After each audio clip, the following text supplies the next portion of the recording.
Hi class, the objective of the next problems is to actually find factors. So similar to example 5 on the prime factorization, but here they're asking for factors. Actually, they want us to find two factors of the following numbers. And one way to view factors is numbers that divide evenly or numbers that multiplied to the values of 24. Now, in the previous problem, we already have that technically the values of 24 in prime factor form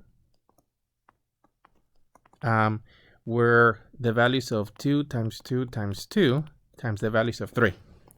I'm just going to add to this the values of 1, even though that was not part of the prime factorization, but it'll work for these type of problems because they want us to find two factors. So here you could say that, well, the values of 24 could be expressed as 24 times 1. So this could be one possible solution.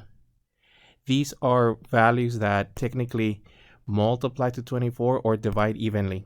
Another way of viewing 24, this could be by looking at, well, you could say that this is 2 times these three values.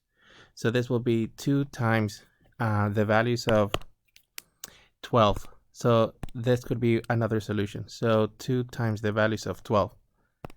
That's another way of viewing the factors. They only want 2, but let me just get another one.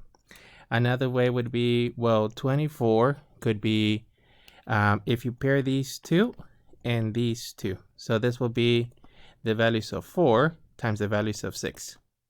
That's another way of viewing the factors.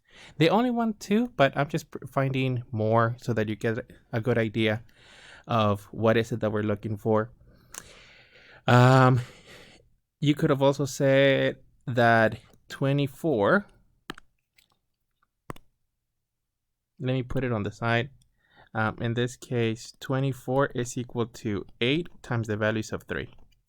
That's another factor of 24. Once again, they only want 2, so I just went ahead and found a couple extra.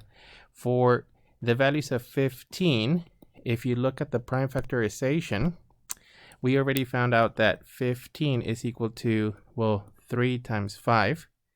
Or the solutions for this one would be that 15 is equal to 1 times the values of 5, and then 3 times 5. So this one only has 2 factors. And that's actually it. The main idea here is to have another way to express the given number, and you're expressing the number as multiplications for all of these. And they're numbers that multiplied to, wait, I have an error on this one. It's 1 times 15. I think the 5, there you go. So 3 times 5 and then 1 times 15. So those are the two numbers that multiply to 15. That's actually it for example 6.